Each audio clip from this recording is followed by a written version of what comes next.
বাঙালির ঘরে এমন কিছু পদ আছে যেগুলো শুধু স্বাদের জন্য নয়, তাদের ইতিহাস আর ঐতিহ্যের জন্য আজও সমান জনপ্রিয়। আর সেই তালিকায় অন্যতম নাম হলো ধোকার ডালনা। ধোঁকা শব্দের অর্থ প্রতারণা বা ফাঁকি, কিন্তু খাবারের সঙ্গেই নামের সম্পর্ক কি? এর পিছনে রয়েছে বহু বছরের এক ইতিহাস। একসময় বাঙালি রান্নায় বিশেষ গুরুত্ব ছিল, বিশেষ করে পুজো, ব্রত কিংবা নিরামিষ ভোজের দিনে। এই সময় ছোলার ডাল বেটে মশলা মিশিয়ে ছোট ছোট করে টুকরো করে ভেজে এমনভাবে রান্না করা হতো, দেখতে ও খেতে অনেকের কাছেই তা আমিষ পদের মতো মনে হতো। সেই মজার ভেলকি থেকেই এই পদের নাম হয়েছে ধোকার ডালনা।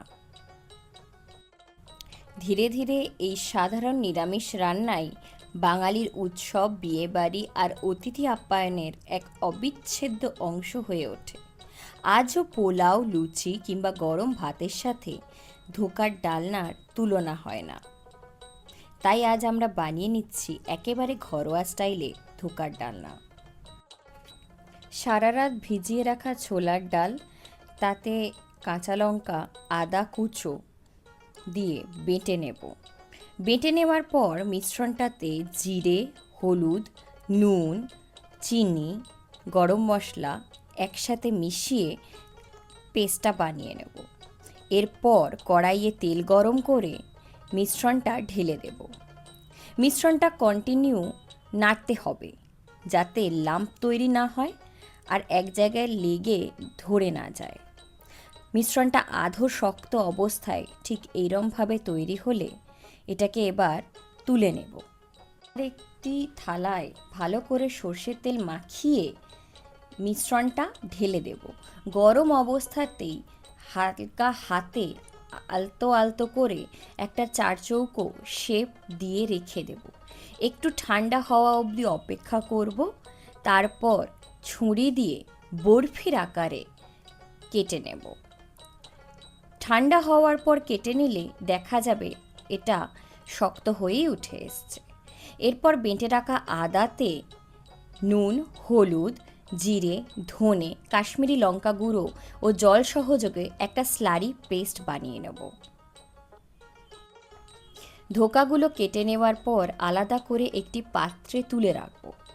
যদি মনে করছেন ধোকা ভেঙে যাচ্ছে, তাহলে 1 চা চামচ কর্নফ্লাওয়ার নিয়ে তাতে অল্প পরিমাণে জল যোগ করে পাতলা একটা মিশ্রণ তৈরি করুন এবং ধোকাগুলো একে একে ওই মিশ্রণে ডুবিয়ে কড়াইয়ে ছেড়ে দিন। দেখবেন তাতে বেশি তেল শোষণ করবে না আর ভেঙেও যাবে না। প্রত্যেকটা সাইড 2 মিনিট করে রেখে দিন, তাতে করে অন্য দিকটা শক্ত হলে আপনি নির্দ্বিধায় না ভেঙে উল্টাতে পারবেন।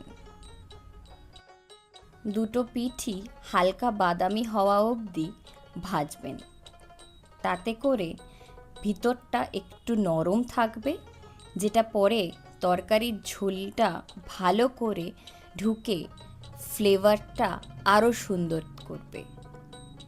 ধোকার ডালনায় আলু থাকবে না? বাঙালির প্রিয় আলু অবশ্যই থাকবে।